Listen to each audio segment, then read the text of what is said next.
ils ont dit à l'ordinateur, qu'est-ce qui va se passer? L'ordinateur a montré que si tout continue de la même façon, vers les années 2030 à peu près, approximativement, donc dans 50-60 ans, il y aura une chute brutale de la population d'à peu près les 2/3. On peut dire réellement, sérieusement, aujourd'hui que l'humanité est menacée. Oui, certainement. Il est extrêmement difficile de donner un délai, si vous voulez. À quel moment est-ce que ça sera le plus à quel moment est-ce que ça sera la catastrophe? Ça c'est difficile. Eh bien, ce qu'on peut dire, je crois que là, ça a été étudié par différents groupes, en particulier le fameux groupe de Rome, qui est un des groupes de savants de très haut niveau, vraiment extrêmement modérés et prudents et précis dans leur méthode de travail, qui ont travaillé avec le MIT, c'est-à-dire le Massachusetts Institute of Technology de Harvard, Boston, parfaitement.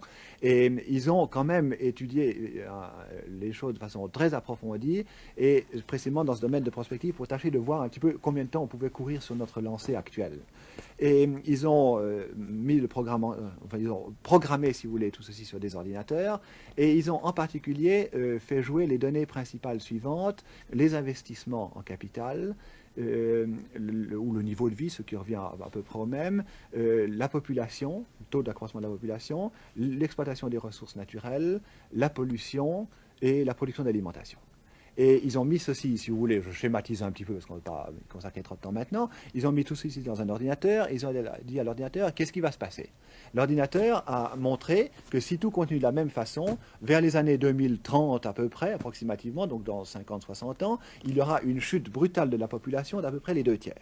Notez bien que ces 2/3, c'est un chiffre qu'on retrouve dans toutes les grandes catastrophes naturelles, chez les animaux, quand il y a des explosions de population chez les insectes ou chez les fameux lemmings, vous savez, ces petits rongeurs, etc., ou même chez des cerfs, des chevreuils, etc., on retrouve ce même chiffre. À peu près les 2/3 de la population disparaissent au moment où il y a eu un excès de population, une explosion de la population. Mais est-ce qu'on peut sérieusement imaginer que c'est aussi dramatique? Oui, attendez, vous allez voir, il faut continuer un petit peu ceci. Alors là-dessus, ils ont dit, bon, mais qu'est-ce qui se passe si on fait un effort énorme et on réduit la pollution de temps et temps?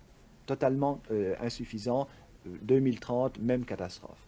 Alors, ils ont fait varier tous ces différents facteurs, et toujours, quelles que soient les façons dont ils aient trouvé, systématiquement, on annonce cette catastrophe pour cette époque-là. Donc, une réduction de la population d'à peu près les 2/3 pour toute la Terre. C'est peut-être une solution, non? Oui, on va y arriver, vous allez voir. Ouais. Si on est dans le dernier tiers. Bon, alors là-dessus, ils ont posé le problème à l'envers, ils ont dit à l'ordinateur, alors qu'est-ce que tu veux qu'on fasse pour qu'en l'an 2000, on soit stabilisé? Alors, l'ordinateur a répondu, il faut réduire les investissements. Et vous voyez notre société de consommation, ce qu'elle va faire. Réduire les investissements de 40%, réduire la pollution de 50%, réduire la pollution de 50%, réduire l'exploitation des matières premières de 75% et réduire la production alimentaire de 20%. Oui, mais enfin, est-ce que c'est imaginable, compte tenu des croyances religieuses, de stopper la natalité ou de la freiner? Est-ce que c'est imaginable, alors que les 3/4 de l'humanité sont en état de sous-développement, de freiner le progrès économique? Eh bien, vous venez de répondre à la question que vous me posiez tout à l'heure. Est-ce que vraiment l'humanité est en danger? Alors, vous voyez, on trouve une solution, n'est-ce pas? Et vous dites vous-même, la solution est impossible à appliquer. Ben voilà le danger.